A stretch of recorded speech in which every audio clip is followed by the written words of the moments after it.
Good morning. Good morning, everyone. Please have a seat. Good morning. Good morning. Good morning. It is my great pleasure to be here with Secretary Yellen and with all of you. We're looking forward to a robust and in-depth conversation. And Secretary Yellen, I want to thank you for inviting me to share this morning with you to have this very important discussion.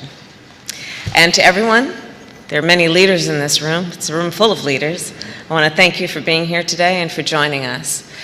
Earlier this year, I welcomed Mother Viola Fletcher and her younger brother, Mr. Hughes Van Ellis, to my ceremonial office at the Executive Office Building. Mother Fletcher, as many of you know, is 107 years old, and her younger brother, Mr. Van Ellis, is 100 years old. And they both survived the Tulsa Race Massacre. Mother Fletcher and Mr. Van Ellis were just children when a white supremacist mob burned down black-owned homes and businesses and decimated the Greenwood district. But 100 years later, the memory of that tragedy, the smoke in the streets, the piles of bodies, was fresh in their minds, as was the memory of the thriving community that they lost. By their account, by every account, the Greenwood district was a very special place, and I think we all know was a very intentional place. It was not the product of whim or fancy or circumstance. It was a design, and intentional in that way. And it was designed and intended to be a community, a thriving community within a community.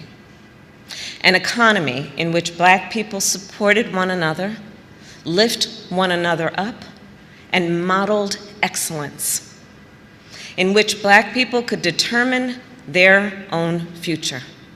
Some of us refer to that as self-determination. To put equity firmly at the center of our economic policy. So I talk about that today because I believe we must draw from the lessons of Greenwood and Freedmen's, of Sweet Auburn and Blaylock Van. We must be intentional. Here's what I know to be true. America is a nation that is driven by the ambition and the aspirations of her people. But I also know that in America today, deep racial disparities continue to hold people back from achieving all they can. Today, the wealth gap persists. Today, the homeownership gap persists. Today, access to capital is unequal. As one example, black entrepreneurs are 3 times more likely to report that a lack of access to capital negatively affects their profit margins. I believe that the actions we are taking and must take to address these disparities will define our nation's strength and economic strength in the 21st century. Our economy is growing faster than it has in decades. Unemployment is down to 4.2%, and nearly 6 million jobs have been added since January. As a nation, we cannot take this growth for granted, and we must make sure that everyone shares in this growth in order to sustain it. In a moment, the Secretary and I are going to sit down here and we're going to discuss some of the intentional actions that our administration is taking to lower costs for families and to remove barriers to success within all communities. As but one example, we are increasing access to capital by supporting community lenders, also known as CDFIs and MDIs. One of the last actions, in fact, that I took as a United States Senator was to team up with Senator Mark Warner, Leader Chuck Schumer, Senator Cory Booker, Senator Mike Crapo, Chairman Sherrod Brown, and Chairwoman Maxine Waters, who is here today. Together, we secured $12 billion for community lenders as part of the COVID-19 relief bill.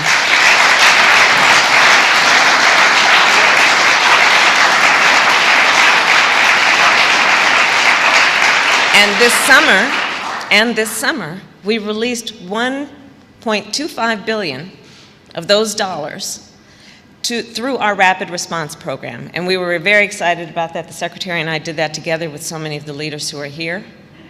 And following up on that, today, I'm very proud to announce that almost $9 billion is now available to increase lending to small businesses in underserved communities.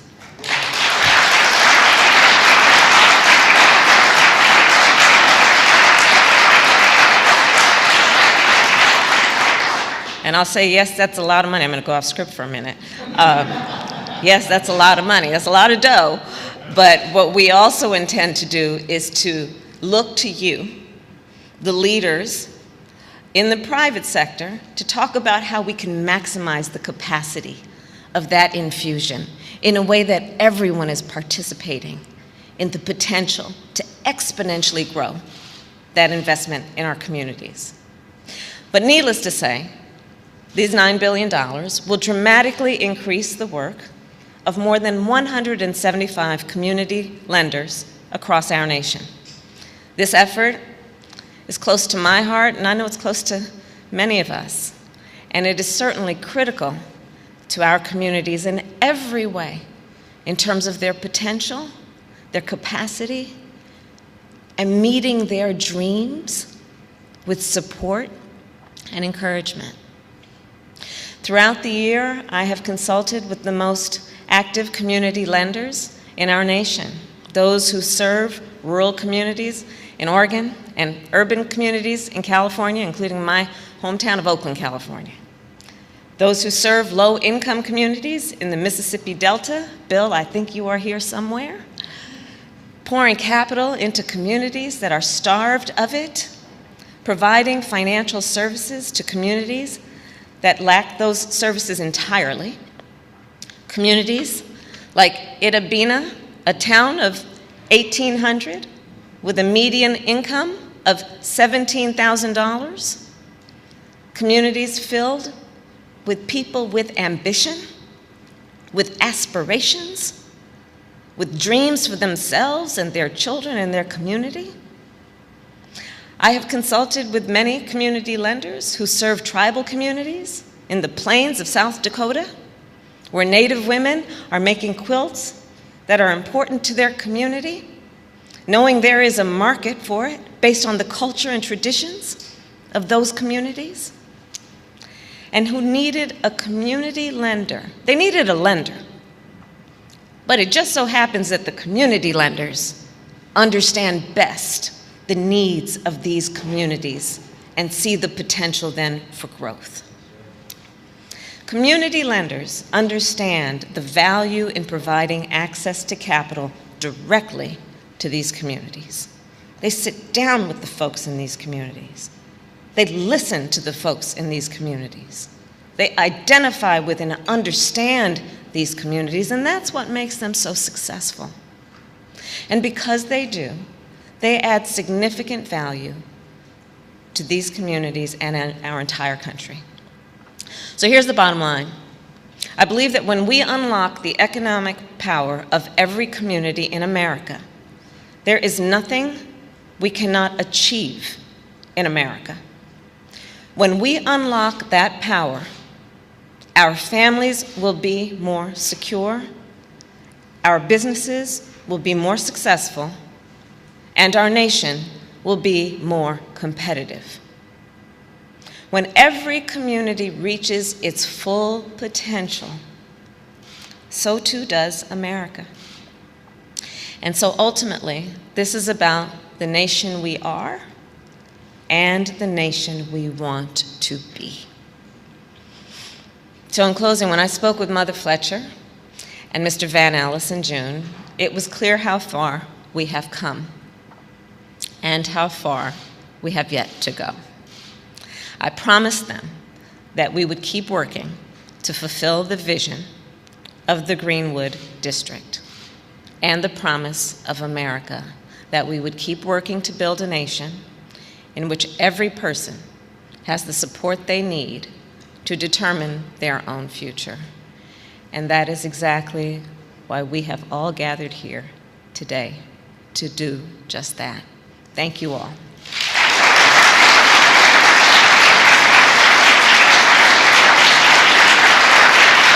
Thank you. And now I will turn it over now to an extraordinary leader who has been, for me, a true partner in this effort, the great Secretary Janet Yellen.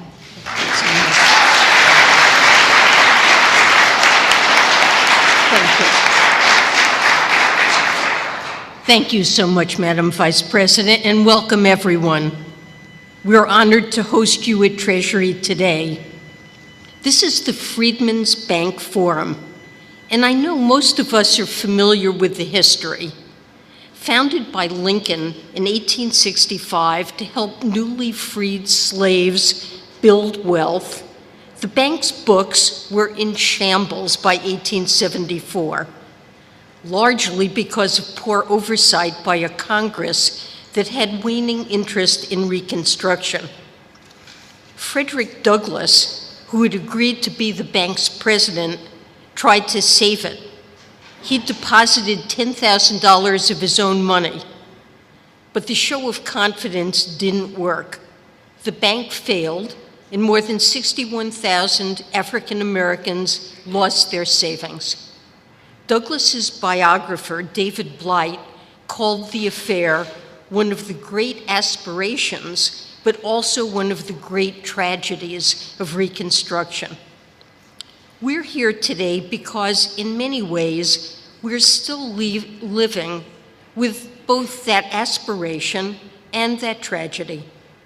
The Vice President just described this very well. From Reconstruction to Jim Crow to the present day, our economy has never worked fairly for Black Americans, or really for any American of color. Well, since stepping foot in this building last January, we have tried to change that, to finally make good on the aspiration of the Freedmen's Bank by transforming how Treasury works. We have completed Treasury's first equity review, looking across the department and asking, where are our operations not as inclusive as they could be? We've brought on the most diverse leadership team in Treasury's history. Half of our senior appointees are people of color. And we've hired the department's first ever counselor on racial equity. If you haven't met Janice Bowdler yet, you will in just a moment. Our most recent measure, though, is the news that the Vice President just mentioned. Through our Emergency Capital Investment Program, or ECIP, Treasury will be injecting nearly $9 billion into community development financial institutions and minority depository institutions. These CDFIs and MDIs serve communities that the financial sector historically has not served well. And most of the time, these are communities of color.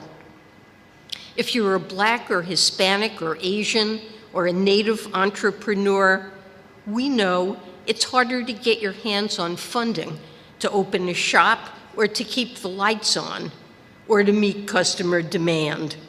And this has been particularly true during the pandemic. In their recent small business credit survey, the Fed found that while roughly 40% of white-owned firms reported receiving all the non-emergency funding they sought last year, the number for Hispanic-owned firms was just half that, 21%. And for Black-owned firms, it was just 13%. Now, Contained in that 13% is a woman named Brandy Shelton. I met Brandy a few months ago when I visited her tea shop in Atlanta. Just Add Honey is its name. Brandy owned the shop. She used to own 3 Just Add Honeys, in fact, but during the pandemic, when money was tight, she needed credit to keep her other locations afloat, and no one would give it to her. Fiscal policy can be a complex thing. Sometimes it's very difficult to state with clarity and certainty how a particular program or statute will change someone's life. But that's not the case here. Because here it's very easy to connect policy with the personal. You can draw a straight line from the money we're injecting into high-performing CDFIs and other institutions to a tea shop in Atlanta. Because what this will do is prevent small business owners of color from closing 2 of their locations. And better yet, it will help people open 2 more. It will ensure that our markets no longer provide just a small fraction of businesses with the funding they need. Of course, one program is not enough to fully make up for the tragedy or make good on the aspirations of the Freedmen's Bank or the Greenwood District, which the Vice President spoke about. But it is a start, and you should know this is just one example of how we're implementing pandemic relief, with equity at the heart of things. The last thing I want to say is this: none of this is happening by default. And I'm so glad that Chairwoman Waters is here today because she helped push this program through Congress. But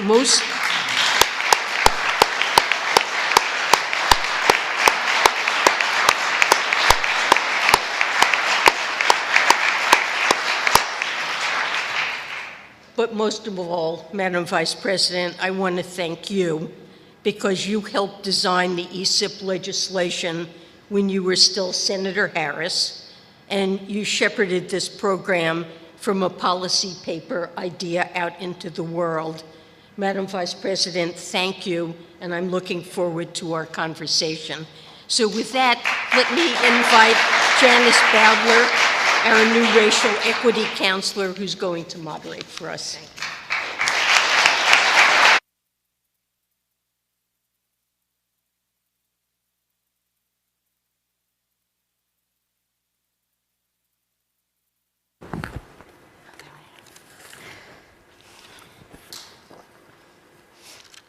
Well, I cannot tell you how amazing it is to be on stage with 2 of my true sheroes.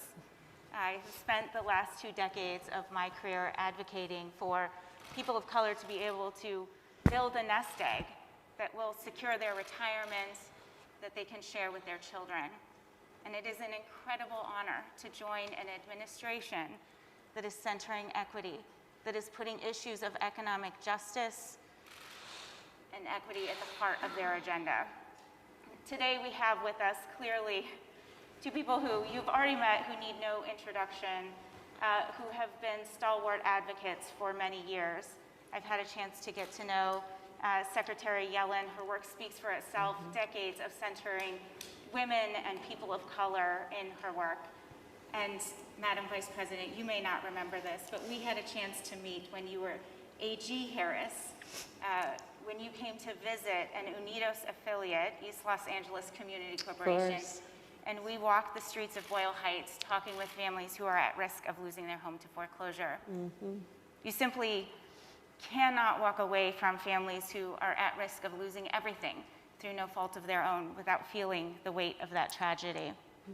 And so I know that for both of you, this comes from a place that is personal, that builds on decades of your experience.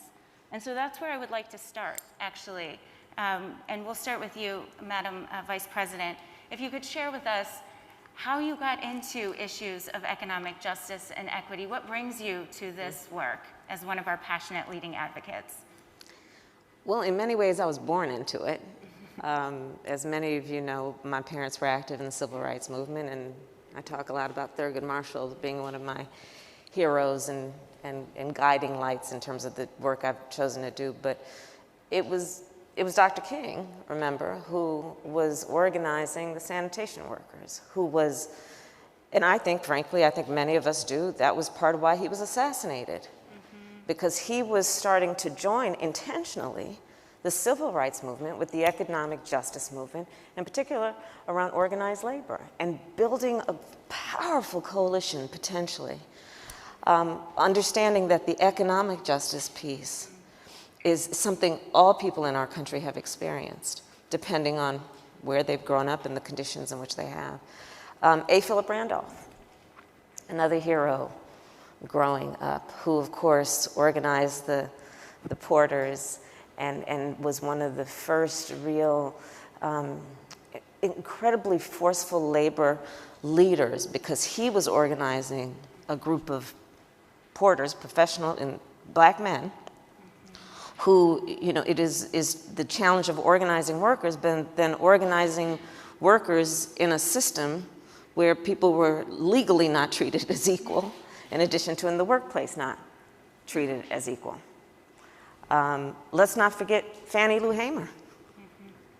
Remember that she thought about how she would basically provide for farmers free pigs and finance that, which is about a capital investment, so that they can then grow the capacity of their farms and, by extension, their wealth and economic health and wealth.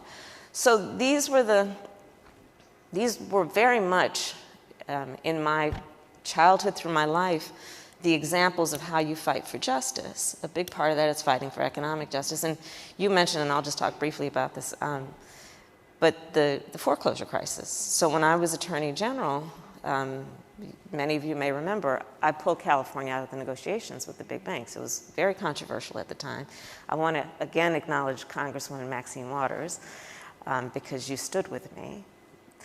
And in the foreclosure crisis that started to really become evident around 2006-07, let's remember that black and brown home buyers were on average charged twice as much in terms of interest rates. And so by no coincidence, after I became Attorney General in 2011 and started tracking the foreclosure crisis, you will know that black and brown homeowners then were twice as likely to be foreclosed upon. It's a very blatant cause and effect. And so throughout my career and my life, I have seen vivid examples of this issue. And Madam Secretary, I've heard you talk about what it was like to come back to work from maternity leave at a time when maybe that wasn't a common practice in the field of economics. Well, absolutely. So my son was born in 1981. My husband and I both worked, and we realized that if we were both going to stay employed and have careers, it would be necessary to find affordable childcare. Now, fortunately, we were able to find it, and we could afford to hire someone who took wonderful care of our son. But what I realized from that experience and from all the work that I've done in labor economics and we've done here reviewing the childcare situation is that childcare in the United States is simply unaffordable for the vast majority of working families. It consumes, for those who get it, something like 13% of their income, and it holds many women, particularly women, back so that they're not able to advance their careers. And in addition, it's in part because families simply can't afford that. It's an occupation that pays very low wages and has very poor working conditions. And Many, especially women of color, are employed doing that and trapped in jobs that are tremendously important to us as an economy, as a community, but really not able to make ends meet. So we'll talk, I think, later about policy, but I would say that this administration, President Biden and Vice President Harris, are very focused on changing this situation. And our Build Back Better legislation, which is before Congress now, would make an enormous change to improve this. Childcare would become affordable for most families, no more than 7% of their income.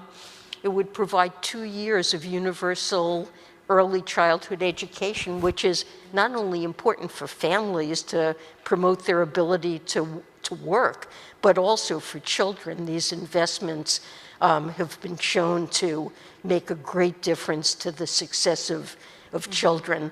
And child tax credit, which is tremendously important in making sure that families can support their children. Sort of makes us wonder how many other Secretary Yellens might be out there. But for the ability to get childcare, to have the kind of investment that has been more limited in our communities, we have unrealized potential that is left on the table. And so we know that COVID exacerbated health inequities. We knew that that was already there, but so were pre-existing racial, economic inequities, structural racism. And that's why as we think about recovery, it's important that we center equity as part of that agenda. Otherwise, we're just going to continue to move along, kind of reinforcing a gap that exists. And as has been alluded to, the administration has done so much on this already. So as we come to the close of our first year, can you believe it? It's been nearly a full year. What are some of the administration's biggest accomplishments? Well, there are many.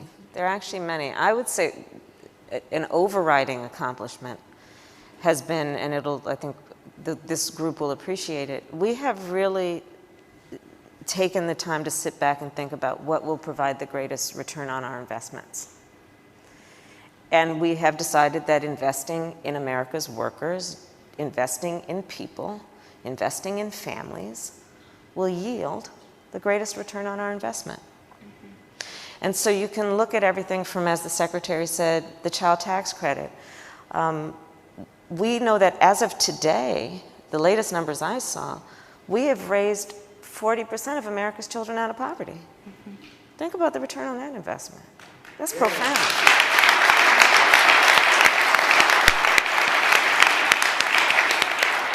We have been operating on the principle. I did an event last week, which was the first time that we brought maternal health to the White House stage. And we did that event because, as the New York Fed has pointed out, healthy economies require healthy mothers and healthy children. And so paying attention to the fact that we spend billions of dollars a year as a nation when we don't invest in maternal health, when we don't recognize that Black women are 3 to 4 times more likely to die in connection with childbirth, when we don't recognize that when we're looking at Native women, they're twice as likely. Rural women are 60% more likely. So we are thinking about, where do you get the greatest yield for your investment? What we did at the beginning with the American Rescue Plan, in addition to the child tax credit, was about recognizing that part of the economic lifeblood of all communities are our small businesses.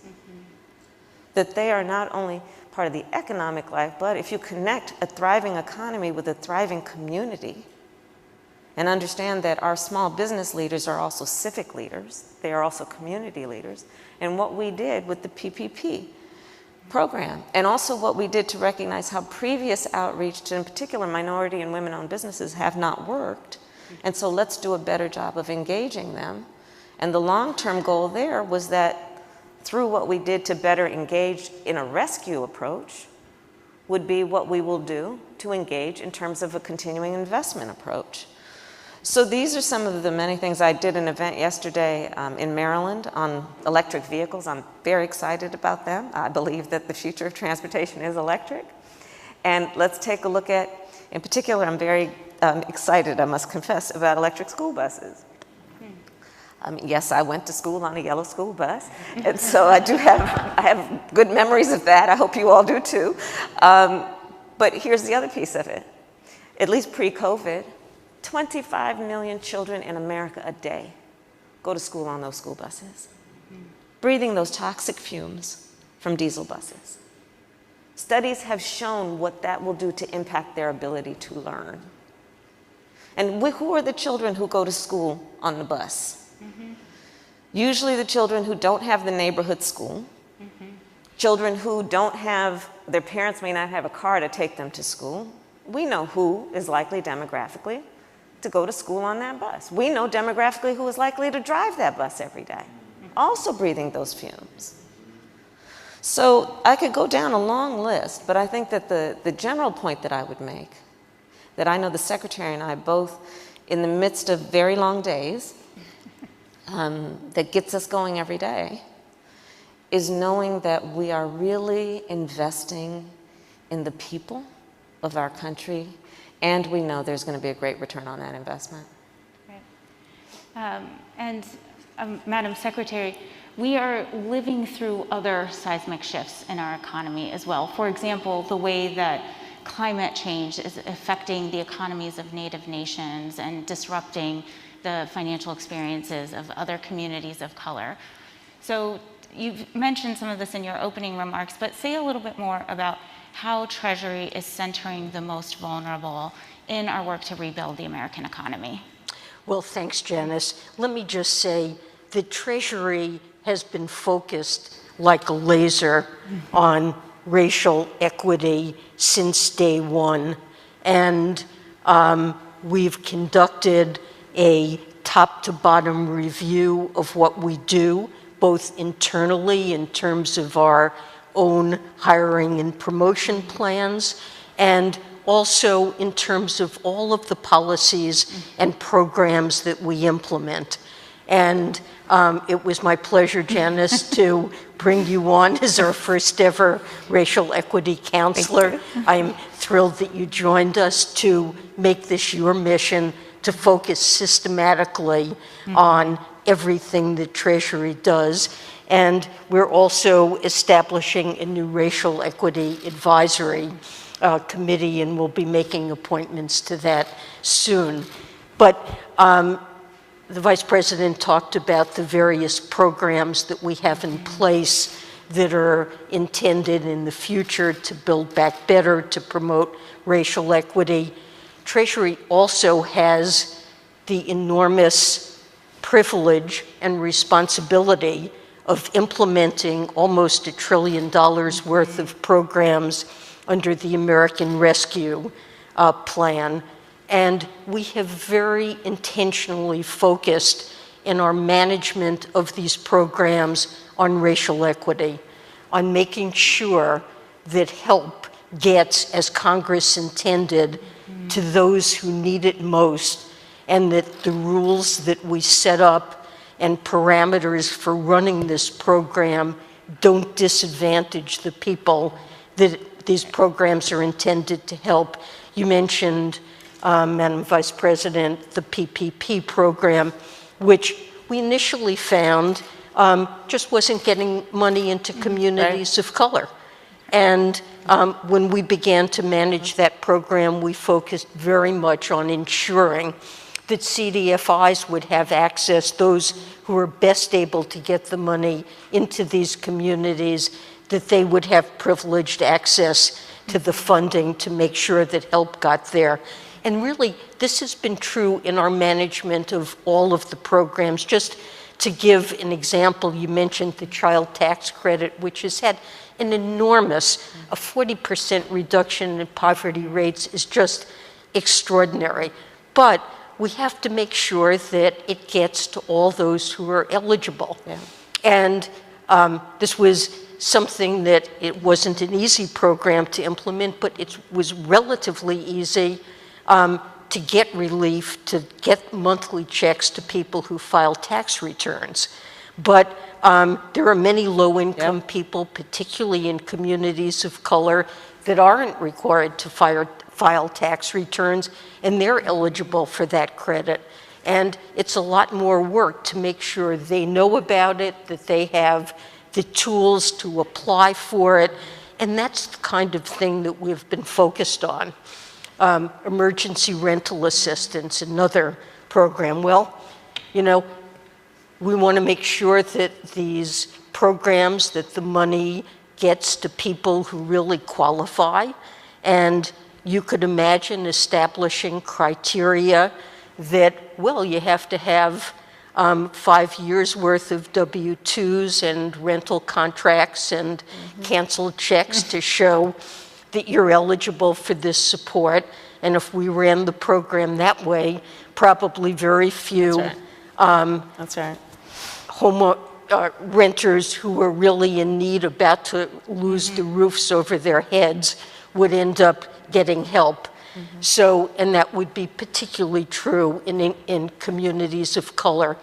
So we're focused in our implementation on self-attestation and ways to make sure that in our implementation, we're not excluding the people who are most intended to benefit. And I could give you a lot more examples, but I want to say that it's been a conscious goal to make sure that everything is implemented so that money goes to the communities and helps the people for whom it's really intended. And if I could just add something, what the Secretary has been doing throughout her career and as Secretary of the Treasury is also recognizing that some of these designs were just designed not to benefit the people we're talking about. Or, you know, is a better way to say this, it was designed to benefit other people. It was designed to benefit people who have access, who have information, who already have capital and then build and grow that. And so it's not only about a state of mind in terms of this new approach, it's about restructuring a system. Yes. And I think it's really important to understand that that's part of the work that is at play, is to think about how we actually can and must restructure these systems so that they work for everyone. And again, that brings us always back to the importance of CDFIs. Absolutely. I think what's incredible here and what you both are touching on is that we are facing structural challenges that require structural solutions. And this administration has put forward bold, once-in-a-generation kinds of investments that are completely reimagining the way that our economy is going to work for communities of color. We know, sitting here at this table, that we can't do that work alone. And so I want to pause for just a moment and take in this room, because we have here with us in the room and on our live stream a really incredible brain trust of leaders from corporate America, leading advocacy, nonprofits, academics, think tanks.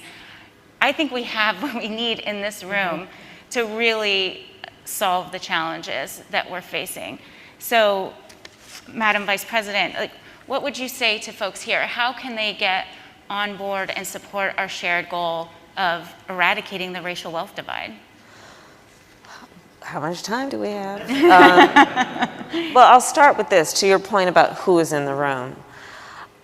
And the Secretary mentioned this, and we all know part of the challenge of ensuring equal access and equitable distribution of resources is the people need to know their rights.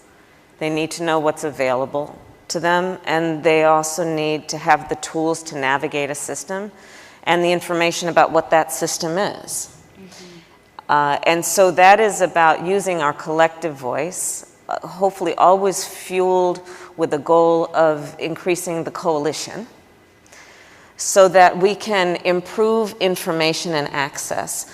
You know, there is a reality of what we are also dealing with at this moment in our country and in our world, which is informed, I think, most recently by the pandemic and the extraordinary loss that people have experienced, loss of life, loss of jobs, loss of normalcy.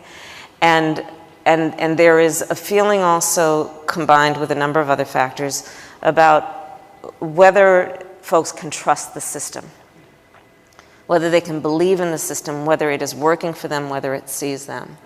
And I do believe one way to address that is to make sure that we are always empowering folks about their rights and what is available to them so that they don't have to experience things happening to them. They can actually exercise, as I said earlier, self-determination. And so I would ask this group to let us continue to work together around how we talk about what we need to do. I'm going to bring up another point, which may not seem connected with this topic, but is, and that's voting rights. You know, I was a little late coming here because I was with the president in the Oval Office. He and I go through the daily brief, the confidential daily brief every morning, classified information about threats to our national security and threats around the world. One of the threats that I think everyone is aware of is this really increasing debate around the globe about autocracies versus democracies. Which is more efficient? Which is more effective? Which can survive? Which is but an experiment that may have a shelf life of a couple of centuries. And I think we would all agree that when we are talking about free and fair markets, when we are talking about investing in the capacity of people, investing in innovation, encouraging all of that, that democracies are very, very nurturing, imperfect though they may be, for that kind of spirit and approach and growth and strength. And so when we think about something like this ongoing blatant challenge to one of the strongest and most important pillars of a democracy, which is free and fair elections, I would ask us to think about the connection between that and the conversation we're having right now. Because our democracy is being threatened by certain particular things, including this attack on voting rights. And we should see the natural progression of where this could end up on many issues, including the issue of whether we have a society that allows small businesses to thrive, communities to grow economically. There is a relationship, and I believe it is a direct relationship. And so please participate in helping us fight to save our democracy. And that includes, as a most evident and current issue, fighting for the right of all people, whoever they vote for, to vote.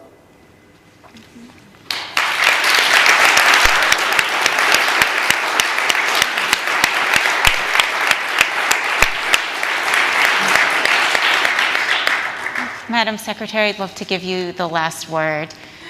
What can we say to our audience here? Well, let me also say our objective is to partner with everyone in this room.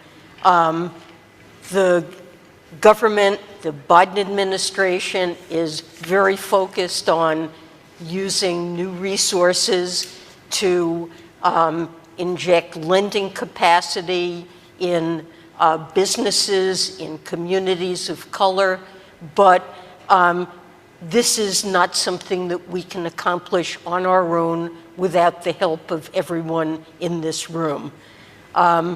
We're injecting some capital to support institutions that have a capacity to make a big difference in their communities, but we need you to co-invest with us to provide resources that will leverage those investments to really make a meaningful difference in these communities.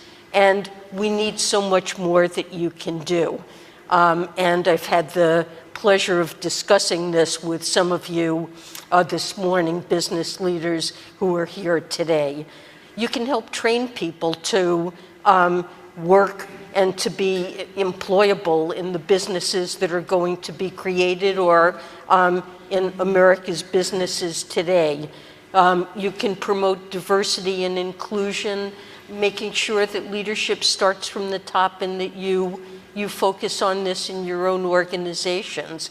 You can provide technical training and resources to the CDFIs and MDIs that we're investing in.